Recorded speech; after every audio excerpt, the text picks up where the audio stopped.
Welcome to 5 things about cybersecurity that you should know to protect your business. My name is Robin Saunders, and I'm the Director of the Communications and Information Management Programs at Bay Path University. We live in a connected world. We're connected to our cell phones, we're connected to our families, connected to our business partners, our vendors, our banks, our security systems, and the reality is that the Internet of Things is only getting larger. Cisco, a well-known computer software company, is predicting that the number of connected devices will exceed 50 billion by 2020. Yeah, I said billion with a B. That's a whole lot of devices. By 2022, it's expected that 1 trillion network sensors will be embedded in the world around us, and up to about 45 trillion within 20 years. Now let's think about the cybersecurity risk to businesses in an Internet of Things world. The IoT is a shared system, and today there are no uniform standards that govern that system. In the real world, we have locks to protect personal property, we have fences that protect physical property, we have police that protect the people, and we have security cameras to help minimize crime. But what do we have to protect us in the cyber world? Computers are designed to run after a set of instructions called code are written and inputted into the machine. It's just that simple. The computer is happy to run the code because that's what their job is, and computers don't know if the code is designed to run an entire hospital or to shut down a cardiac monitor. They just do what they're programmed to do. So, how do we protect our businesses against these security hackers? Now, let's see what happens if malicious actors called the bad guys decide they're going to target your business. My business is in serious trouble right now. Really? I thought business was booming at the Puppy Palace. No, I mean, business per se is. I mean, like right now we're doing more French Bulldog manicures and poodle waxings than ever. But, well, I was hacked. Did you say hacked? Yeah, hacked. These cyber criminals came in and they took all my company information. Wow, well, who would want to steal information from a dog grooming company? See, I don't know. I always thought it was like big businesses that were vulnerable to cyber attacks. I mean, I don't have 1 million customers, but these people, they got my client list, they took my grooming history, they have the pet owner's financial information. I mean, it's a nightmare. Wow, what are you gonna do? I have no idea. Sounds to me like you got phished. A clever email is sent asking an employee for their username and password, or has an employee click a link or attachment, which downloads malware to the computer and poof.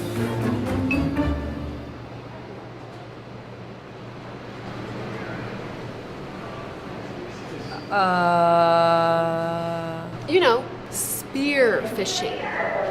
Spear phishing is a targeted email that combines social engineering and technical subterfuge to steal data or to download malware for malicious purposes. An email arrives, apparently from a trustworthy source like a coworker or boss, and directs the employee to download a file or go to a bogus website where it asks for their credentials. The email looked convincing, and one of your employees clicked on it, probably Trish.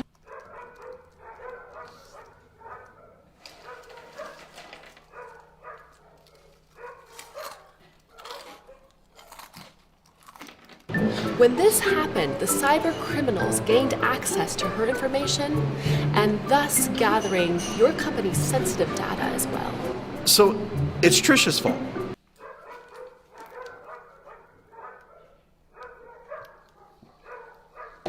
No, not Trish's fault. Your fault.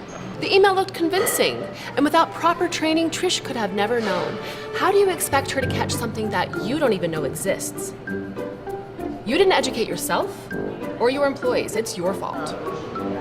Why didn't you educate yourself? Oh, like you knew any of this. You fix bikes.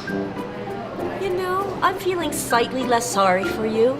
Which reminds me, I'm about to open my bike shop soon. What do I need to know about cybersecurity and how to protect myself?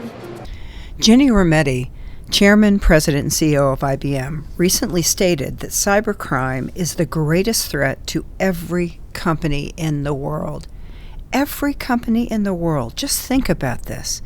In fact, there is a hacker attack every 39 seconds on a small or medium-sized business. And of these attacks, 64% of these companies have experienced web-based attacks, and 62% have experienced phishing and social engineering attacks. These breaches are more expensive than you think. In 2017, the average malware-related cost for a small to medium-sized business included over $1 million in damage or theft of just IT assets and over $1.2 million due to the disruption of normal business operations. That's a pretty sobering statistic. Since 2013, there are close to 4 million records that have been stolen from breaches every single day. That's 158,000 per hour, 2,600 per minute, and 44 every second of every day. It's scary to think that over 75% of the healthcare industry has already been infected. Let's look at one of the most common ways that hackers get into your business and wreak havoc. A distributed denial of service attack, or DDoS, is one of the most common ways that hackers attack small businesses. And depending upon the size of your organization, a DDoS attack can be anything from a small nuisance to something that can break your revenue stream and damage it permanently.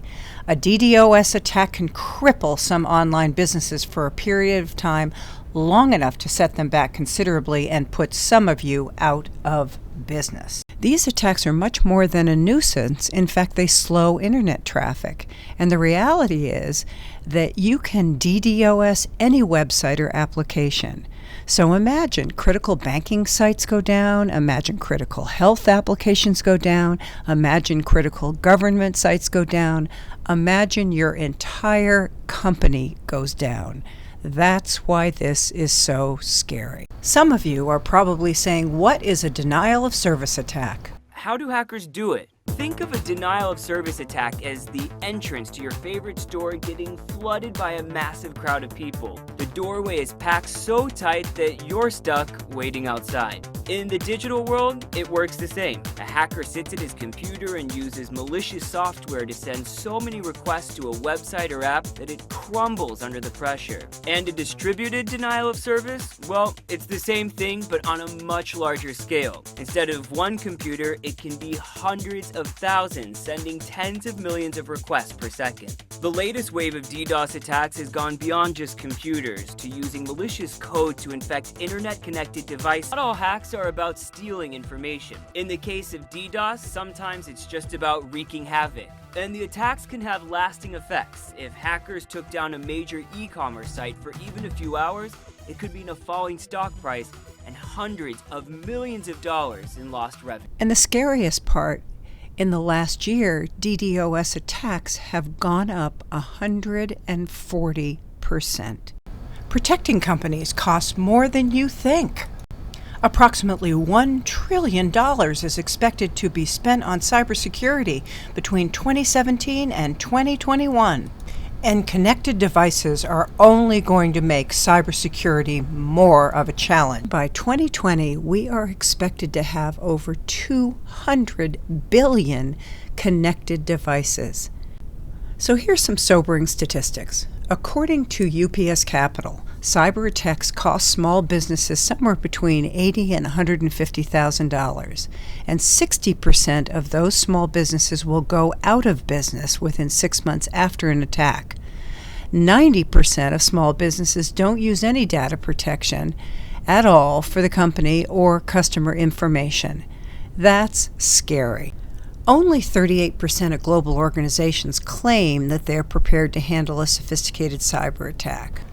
What are we going to do to fix this, and how are we going to prepare a workforce to help all of you with your small to medium-sized businesses? One thing that we do know is that unfilled cybersecurity jobs worldwide will reach about 3.5 million by 2021. More than 209,000 cyber jobs in the U.S. are unfilled, and the postings are up 74% over the past 5 years.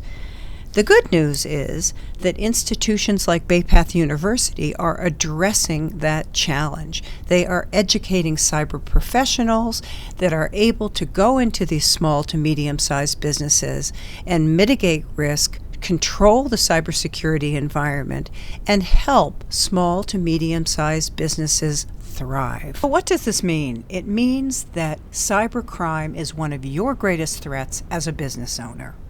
So here we go. Now is the time to really start paying attention.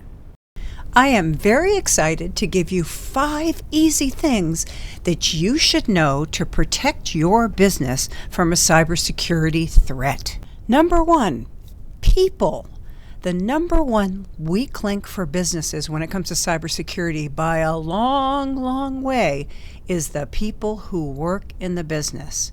From falling for phishing emails and clicking on links and downloading documents that turn out to be malware, to being a victim of business email compromise scams that end up losing the company a lot of money, employees are the company's greatest liability when it comes to cybersecurity. Tackling this problem can be very, very difficult for employers.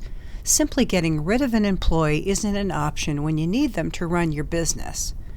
Educating employees on cyber risks is a key step, but this does require resources and the participation of the employees. This may sometimes be difficult, as employees who have always done things a certain way may be reluctant to change. However, it's a key for business that employees understand the risks that poor cybersecurity practices present for the business. Let's see how easy it is to socially engineer an employee at a business. This will open your eyes. What do you think of when I say the word hacker? Some creepy dude in a basement? Well, that's a misconception. What if I told you there's a class of hackers who don't just have social skills? They have more social intelligence than anyone you'll ever meet. David Kennedy is one of them. He's what's known as a social engineer, or a people hacker. His craft is to dupe you into doing things and sharing information you probably shouldn't. Can I just get your credit card number? Some use it for illegal activity. In David's case, companies pay him to find out if employees are leaving the company vulnerable. He and his team show us how it's done. Step 1, spoof his number so it looks like he's calling from inside the company, and then call tech support. Hello, you there? Hello? Hi, this is Ken. How may I help you? I was wondering if you can take a look at a website I'm trying to get to. It's for a big customer thing I'm working on for Monday, and I can't seem to get to the website from my computer. Sure. What's the website? I'll see if I can get to it. Thanks, man. I really appreciate the help. I mean, it could be a stupid thing. I'm really stuck with computers, but so it's www.survey. That's SURVEY -pro.com. Yeah, I got a prompt to open. I just clicked open, and I'm at the site now. Here's what the IT guy doesn't realize. By clicking that link, he's just given David full access to his computer. Whoa, okay, that's weird. I just hit it and it works. It seems like it's working fine now. Awesome. I don't know what you did, man, but I really appreciate the help. Hey, no problem. That was easy. That was it? We're on this computer right now. You were able to take over this guy's computer within, I would say, like under 2 minutes. Under 2 minutes, yeah. Under 2 minutes, took over his entire computer, and think of it as not just his computer, but it's pretty much a downfall of the entire company. That was way too easy, and the problem is that the bad guys never give up. Invest in education, and if you can't do it, hire somebody who can train your employees. It is one of the best investments that you will ever make. Okay, we're ready for number 2, passwords. Passwords are really important, and I'm sure you have heard this before. Ensure that all of the accounts associated with your business are secured by a strong password, and if possible, two-factor authentication. Two-factor authentication is something you know and something you have. And what that means is maybe a thumbprint, Two different things that the employee has to do to get access to your system. A key, an ID badge. Underline to all of those working in the business that they must not reuse passwords from other online accounts or from any of their work accounts. Make sure that the password is unique. And you can make it part of your IT policy, though that the employees actually have to change their passwords. The timing on this has been debatable, but changing a password is always a good idea. Let's see how easy it is for somebody to socially engineer passwords out of people who are your potential employees. We're talking about cybersecurity today and how safe people's passwords are. What is one of your online passwords currently? It is my dog's name and the year I graduated from high school. Oh, what kind of dog do you have? I have a Chihuahua Papillon. And what's its name? Jameson. Jameson. And where'd you go to school? I went to school back in Greensburg, Pennsylvania. What school? Hempfield Area Senior High School. Oh, when did you graduate? In 2009. Oh, great. It's like my cat's name and then just like a random number. Okay. Have you had this cat for a while? Yeah, she's my childhood pet. Aw. And what's her name? Her name is Jolie. Jolie. So like a password of yours would be Jolie and then a number. Yeah. Like number 1? Like my birthday. Oh, when is your birthday? June 12th. Oh, nice. And what year were you born? 95. Oh, great. So Jolie, 6, 12, 95. Yes. Got it. Let's look at the anatomy of a password because maybe it'll make it easier for all of you to understand and to understand why it is so important that these passwords be long. Passwords aren't stored as words, but as a set of encrypted characters called hashes. They look like this. If you want to access your account, you don't really need your password. I just have to find the thing that lets me decrypt that hash, or at least match it. To do that, hacker communities created something called lookup tables and rainbow tables, data files of common passwords that are pre-hashed. Password 123 hashed is this. ABCDE 12345 hashed is this. If a hacker did this beforehand and has millions of passwords, they can just compare them and then get access to your account. And hackers can do this comparison really fast. In a test for Ars Technica, a computer could try 350 billion combinations every second. 350 billion password guesses every second. How common does your password feel now? Another thing to be careful of are open Wi-Fi networks. If you go into a Starbucks coffee shop, if you're at an airport, you're going to see a lot of free, quote-unquote, networks. Some of them are going to be actually fake. If you are on an open Wi-Fi network without a password, you're basically shouting your passwords for anyone listening to hear. Some hackers will set up fake free Wi-Fi points to get common passwords and email addresses. Still others, they'll just use spam. If you click on a Word document or a link in an email, it can execute code on your computer called malware to copy everything you type, including passwords, credit card numbers, and whatever. And they can send that directly to the hacker. And still others pose as Facebook security or as a representative of your bank or as the IT department. Some will even call you on the phone. Never, ever give someone your password, ever. If they are the company, they already have it. Why spend all that time hacking into a server if I can just trick you into telling me your password?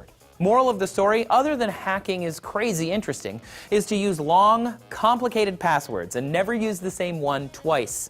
Long passwords are harder for dictionary and word list-based attacks to solve quickly. It's actually less important to use passwords where letters or numbers, but instead use a long set of words like correct horse battery staple or song lyrics. Easy to remember, but so long it could take hacking programs years of computing time to guess them. It's sort of like that old joke about running from a bear. You don't have to be the fastest, you just don't want to be the slowest. So, as the slide said, treat passwords like underpants. Change them often, keep them private, and never, ever, ever share them with anyone. Number 3, update, update, update. The importance of keeping software updates current was underlined in a very dramatic way this year. In May of 2017, we had actually 2 ransomware attacks, one called WannaCry and the other called the Petya. And the primary way that those attacks spread was by exploiting a critical vulnerability in a Windows operating system known as Eternal Blue. And Eternal Blue basically allowed the malware to spread within the corporate networks without any user interaction, making these outbreaks particularly dangerous. If the Windows patch had been widely applied, the impact of WannaCry, which mostly hit corporate networks, would have been greatly reduced. You would have thought that a high-profile incident like WannaCry, which most of us have heard about, would have underlined the importance of keeping these patches up to date. But it didn't, because despite all of the publicity of the WannaCry outbreak, and that just occurred in May, the Petya outbreak occurred in June, which was still able to use the same Eternal Blue vulnerability. This is so important, and you're going to see why. Sometimes application or operating system updates contain new features, but a lot of times they actually contain fixes for bugs. And these bugs are what's used by cybercriminals to create malware that infects your system. It's important that you always update your operating system and your application. Many devices actually have the ability to turn on automatic updates, and doing so will help keep your system safe from malware. Number 4, other companies. The problem that many businesses encounter in the current business climate is not that their cyber practices are something they have to worry about. They also have to worry about the cyber practices of other businesses that work with them. Your company may have stringent cybersecurity practices that you implement. But if a third-party company that you deal with is compromised by attackers, they could potentially gain access to your network. Now, the Internet of Things is a reality, and it's only getting larger. Remember that anybody that you're connected with can cause you problems. So at a bare minimum, check to make sure that your vendors and partners are certified, that they monitor their cybersecurity logs, that they have a strict password policy, that they train employees, that they have a VPN or virtual private network that employees can basically come through to access information. Make sure that they have physical security in place, and make sure they have a policy for decommissioning all of their potential devices, things like computers, things like cell phones. And make sure that they, at a bare minimum, have an antivirus program and do their patching. It's all the same things that they would expect of you. Okay, last, number 5, but not least, bring your own device is a popular practice that many businesses are embracing. If employees bring in their own devices, it means they can also take them home, they can take them while traveling, and they can take them to a workplace other than the office. Many businesses embrace this BYOD without really fully considering the security risks that it might present. Employees' personal devices are unlikely to have the same level of security as a corporate device and may be significantly easier for hackers to compromise. If you're a company that does allow the bring your own device policy, you need to make sure that you have a strict policy in place that will ensure that all employees follow particular steps that will not only allow access to company networks through a virtual private network, but they also ensure that employees are going to use the same two-factor authentication on all of their accounts. Just be aware that employee education is the key. Oh, and one more thing. There is so much free help out there for small to medium-sized businesses. The Federal Communications Commission, the Small Business Association, Homeland Security, all have amazing free resources, so make sure that you take advantage of them. And if you need additional information, or if you need to know where to go to find additional information, please do not hesitate to email me at Bay Path University. I love your questions. I hope you enjoyed the webinar, and I hope you found some of the information valuable when running your small to medium-sized businesses. If you're interested in more of these webinars, the next one I'm going to be doing is called Artificial Intelligence in Business, and believe me, there's a lot to learn. Check the events tabs on both our Bay Path website as well as our Facebook page, and I hope to see all of you soon.